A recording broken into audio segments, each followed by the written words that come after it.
A few days ago, the wildest drama that nobody would have expected to come out of this happened. And what I'm talking about specifically between Daquan Wiltshire, shout out to DSG, shout out to Daquan as well, legendary YouTuber, and BruceDropEmOff. Now, BruceDropEmOff technically didn't directly respond to Daquan. It was via his burner on Twitter, which he quote tweeted and since now has been deleted. But Daquan made sure to get a few screenshots before he went live on his stream, and he talked about the whole situation. But before we get into what he said specifically, we can talk about what started all of this. Look, and I tell people this all the time in DSG, bruh.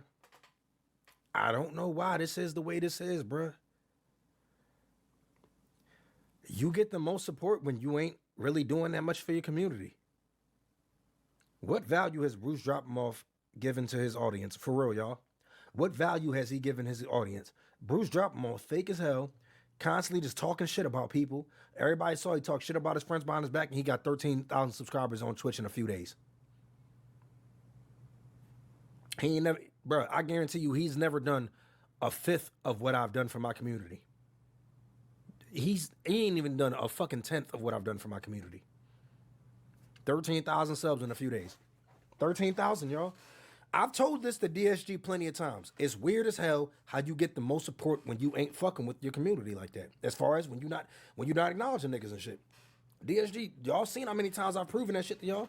I've had to talk to DSG and be like, yo, is that what I gotta do or something like that? To actually get motherfuckers to support me or something? Do I gotta just start getting up on here and just, you know what I'm saying, doing my reactions and it's just me? And that little bit got Bruce in a tizzy. Now, in terms of what Daquan had to say, I think Bruce does have value to his own community in his own way. I feel like each and every content creator, they bring value to their own community in their own different way. But the one thing I don't like on how this is worded, and this is my honest opinion as somebody who fucks with DSG wholeheartedly, is that when you say stuff like that, an outsider who may not know who Daquan is may take it as you're trying to weaponize you helping or you fucking with your community as, oh, a dick measuring contest. Let's say if you were shopping at a Whole Foods store, you bump into a friend or you bump into a stranger, whatever, and you just go up and tell them, hey, I donated to the American Red Cross, or I put money towards Palestine. Why didn't you? Like, it kind of comes off like you don't really care that much. You're just doing it just for some cool points. That's not saying that Daquan is doing it, because I think he actually does focus his community wholeheartedly. But I'm never going to sit here and say one person loves their community more than the other. Now, I get the overall point he was trying to make, whereas he's talking about the content creators who does something like this.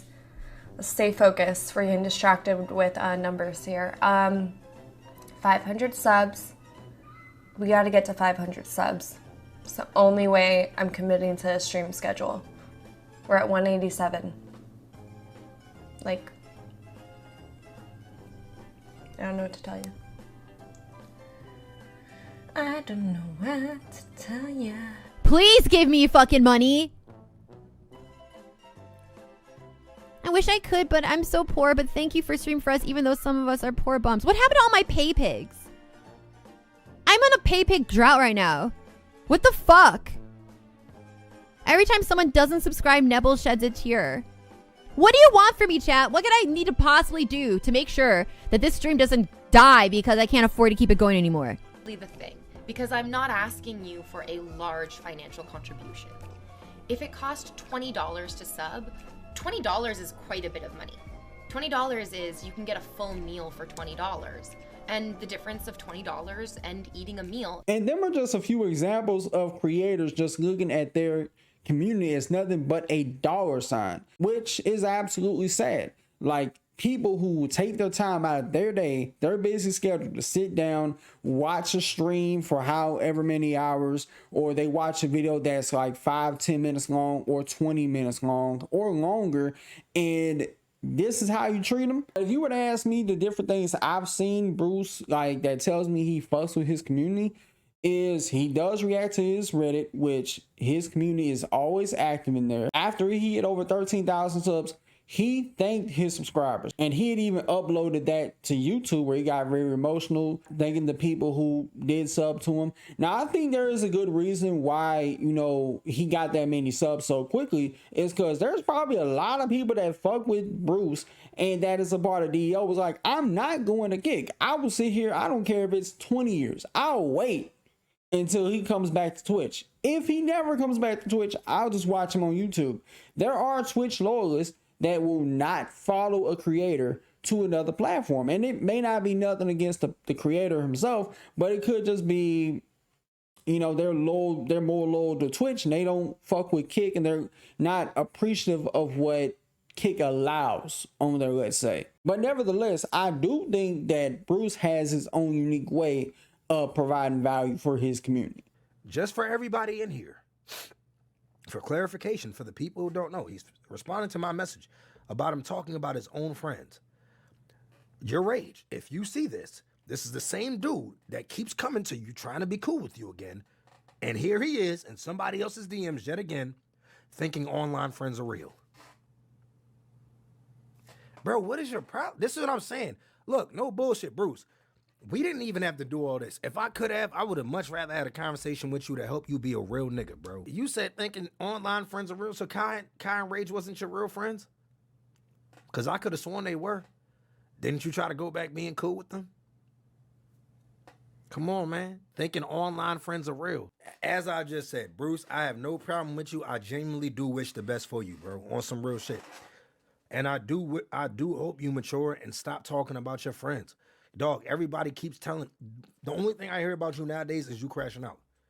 I can't remember the last time I heard of anything about Bruce besides him crashing out. That's all I keep seeing. Like, Bruce, look at this, right? Look at this, Bruce. No, right?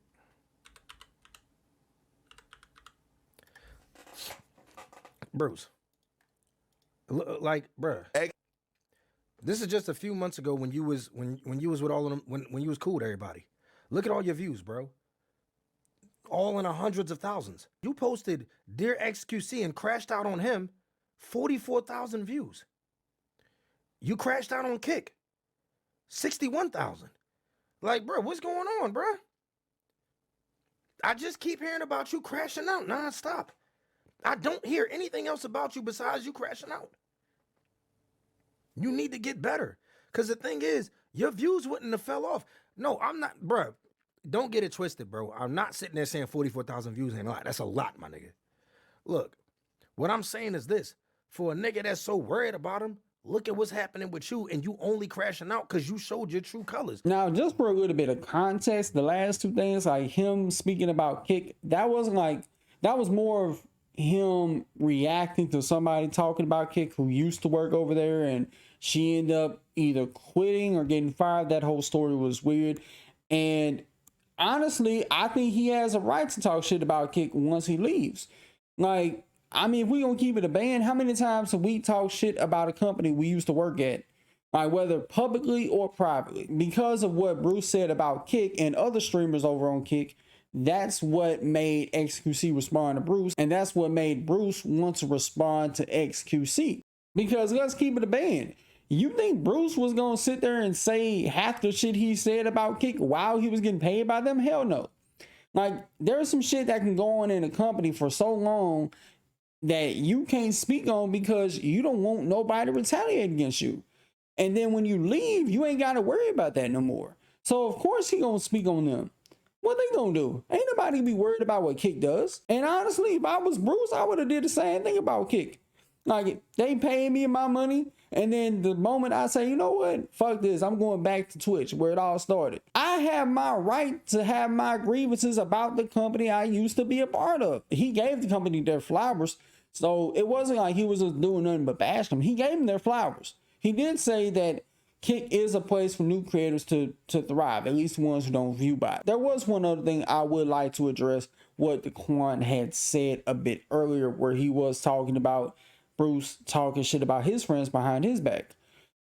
But there's one thing. I don't know if Daquan is aware of this. I'm pretty sure he is, if I had to guess. But Daquan has his own set of friends, two amigos to be exact, that have been accused of doing the same thing. Kevin Samuels gave you a hookup on the low, and then the way that you thanked him was after you got all of his subscribers.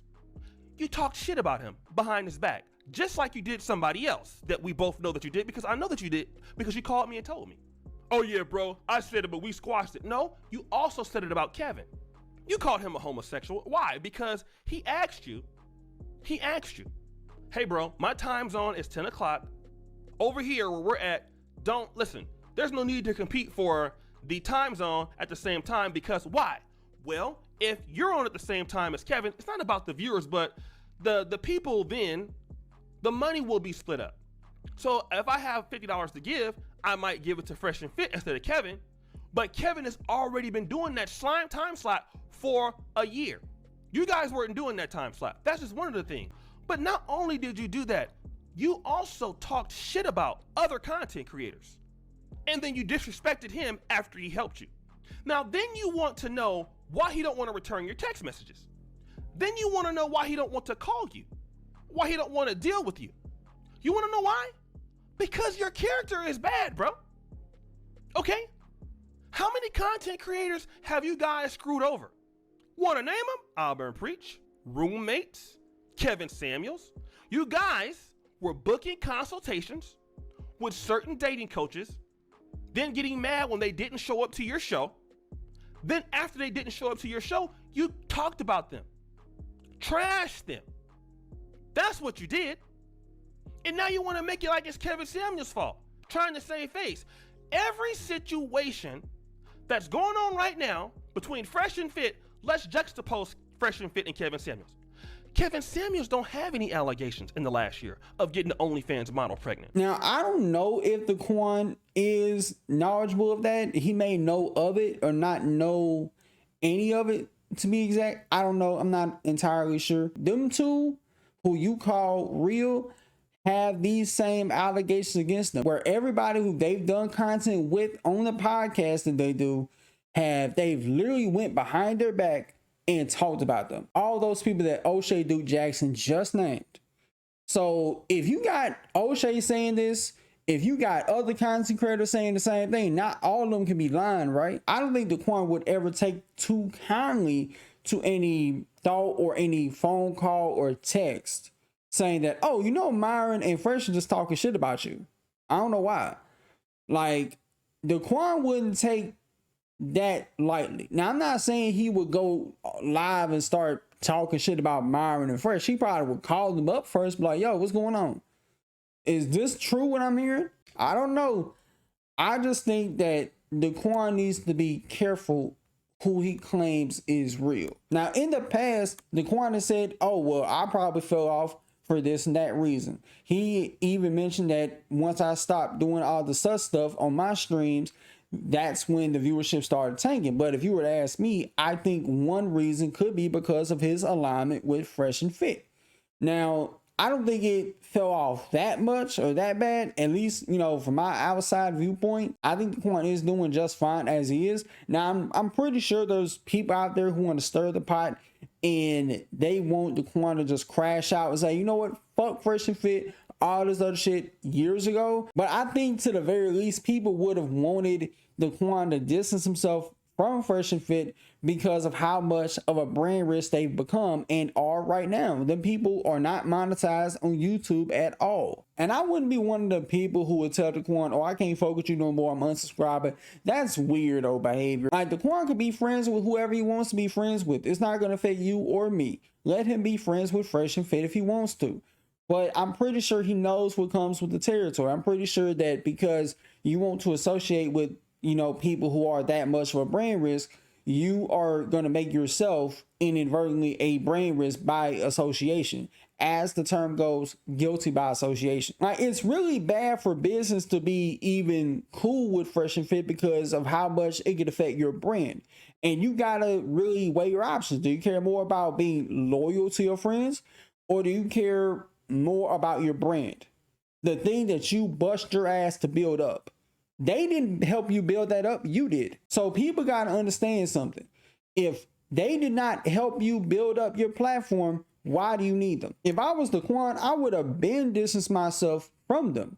And it wouldn't have been nothing personal. It would have just been business. Loyalty don't pay the bills. And if I bust my ass to get to a certain place where I can do YouTube full time like Daquan, you think I'm willing to risk that? The only way loyalty can pay the bills is if the people you're loyal to start paying your bills. But with that being said, y'all let me know what you think about this in the comments below. If you enjoyed the video, hit the like button, subscribe for more content like this. Until next time, I'll see y'all in the next video.